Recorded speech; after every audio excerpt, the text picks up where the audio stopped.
Aujourd'hui, je vais vous inviter à explorer le monde du pas beau, du moche. Vous savez, toutes ces zones vraiment pas confortables, où on n'est pas à l'aise. On est dans un monde tellement perfectionniste, on est tellement dans la recherche de résultats, de produire quelque chose, qu'on oublie tout le processus derrière et on oublie tout le plaisir qu'il y a aussi dans ce processus-là. Je vais vous pousser là un petit peu en dehors de votre zone de confort. C'était une vidéo spécialement dédiée aux grands perfectionnistes. Ce n'est pas mauvais d'être un perfectionniste ou une perfectionniste. Si c'est un perfectionnisme qui vous donne de l'ambition, qui vous donne envie d'aller vers une excellence, ça c'est sain. Si c'est un perfectionnisme qui vous amène à aller chercher un idéal inatteignable, là vous êtes dans du perfectionnisme toxique. Cette vidéo-là n'est pas pour vous mettre de côté, de mettre à la poubelle votre perfectionnisme.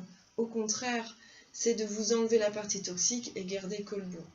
Quand on est perfectionniste, dans le perfectionnisme névrosé, on n'ose pas, on procrastine, on est anxieux, on a peur du regard des autres. Bref, on est complètement figé et on n'arrive pas à se lâcher. Le bienfait que vous allez recevoir à travers ces exercices, c'est plus de liberté. Et surtout une liberté d'être vous-même. Personnellement, quand moi je fais du n'importe quoi, alors des fois oui, ça reste du n'importe quoi, mais parfois mes meilleures productions, mes meilleures créations, enfin en tout cas celles que je trouve les plus belles, qui me nourrissent, viennent justement de ce n'importe quoi ou des erreurs qui ont été faites pendant mon processus. J'ai fait un cahier, c'est le cahier du n'importe quoi et du moche, voilà. Et bien, je vous invite à faire pareil, chers perfectionnistes, et je me compte parmi vous, je suis aussi une perfectionniste. Quand quelqu'un vous fait un retour négatif, vous le prenez personnellement.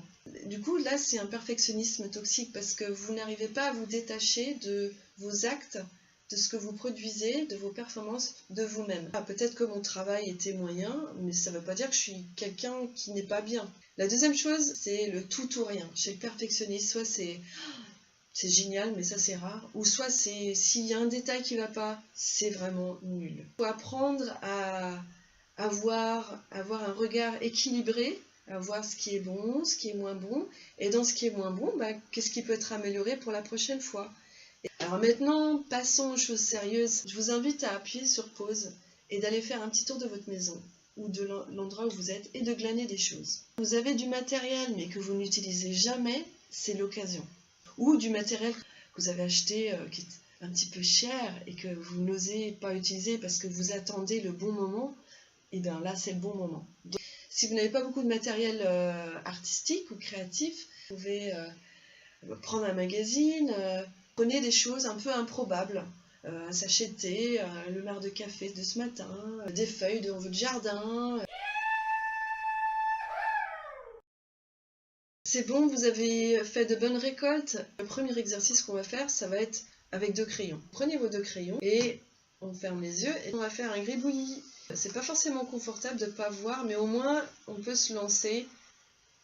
Alors changez les rythmes. Vous pouvez, si vous y arrivez, moi c'est pas tout à fait le cas, mais de faire un mouvement avec une main et puis un autre avec l'autre. Après maintenant vous ouvrez les yeux. Et là il y a une petite voix qui vous dit « Oh là là, qu'est-ce que c'est moche !» Selon la force et le pouvoir de votre petit critique intérieur, il va être là pendant tout l'exercice et même peut-être après. En fait, cette petite voix qui dit « c'est moche », eh ben, on s'en moque. C'est d'apprendre à être un petit peu rebelle avec ce critique intérieur, de ne pas vraiment lui donner beaucoup de pouvoir, même aucun pouvoir, et de continuer à lâcher. J'ai envie de changer de texture. Tiens, je vais faire des traces comme ça. Donc, vous voyez, j'ai pris du pastel gras. Ça fait longtemps que je fais du n'importe quoi, donc maintenant c'est un plaisir. Mais peut-être que pour vous, c'est extrêmement inconfortable. Il peut y avoir même du dégoût. Enfin, on a envie de tout arrêter. On a peut-être même de la frustration, de la colère. Dessinez votre frustration. On va imaginer que vraiment ça me dégoûte là. Oh là là, c'est moche. Je vais dessiner un dégoût. Voilà, je continue. On peut faire du dessin, on peut faire des traces, des traits, mais on peut aussi coller des trucs. Alors moi j'ai pris un petit bout de tissu. Je vais coller ce petit bout de tissu. Vous êtes un petit enfant là qui s'amuse, qui explore. Tiens, ça fait quoi ce petit bout de tissu? J'ai pris aussi mon maquillage, je vais voir ce que ça donne. Je vais mettre un petit peu d'encre par exemple. Allez, un peu d'encre sur le petit bout de tissu.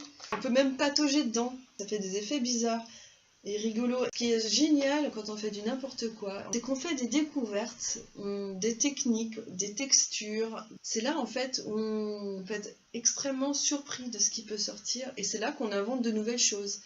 Et c'est pareil dans votre vie. Si vous vous entraînez à faire ce n'importe quoi, dans votre vie ensuite, ça va se transférer de manière naturelle. Quand vous faites ces exercices-là, c'est comme un petit laboratoire pour muscler ça, cette nouvelle vision du monde. J'ai trouvé ça dans le jardin. Je vais le mettre en dessous, je vais faire une empreinte avec ça, tiens. Un petit conseil pour éviter que votre mental reprenne le dessus, c'est d'aller assez vite. Si même ça ne marche pas, je vous invite à fermer les yeux et faire comme le début, des gribouillages, prendre un crayon et d'y aller. J'adore faire du n'importe quoi parce que je retrouve vraiment l'enfant que j'étais. Quand on est adulte, on a très peu d'espace comme ça où on peut vraiment se lâcher sans avoir peur du regard des autres. C'est de la joie pure. En fait, on se reconnecte à notre joie de vivre. Donc si tout le monde faisait un peu n'importe quoi, je pense qu'on serait beaucoup plus joyeux. Donc, vous voyez, je ne suis pas du tout dans une recherche de résultats. Je joue avec les textures, les couleurs, et j'ai aucune idée où je vais. Par contre, je ressens beaucoup de plaisir et de joie, et c'est très plaisant.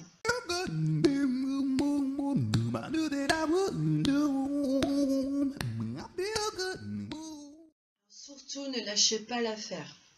Lâchez pas. Même à la fin de l'exercice, vous ressentez encore cet inconfort intérieur, un espèce de malaise. Évaluez un peu les moments où vous avez eu du plaisir, où ça a été amusant, et mettez ça dans la balance en vous disant on s'en fout si le résultat, si votre dessin, votre création est moche. Par contre, si vous trouvez ça beau, nourrissez-vous-en. Ne vous y attachez pas non plus. Donc, si c'est pas beau, n'en faites pas un plat. Si c'est beau, nourrissez-vous-en. So good, so good, but I got you. Vous allez voir, c'est vraiment n'importe quoi. Hein.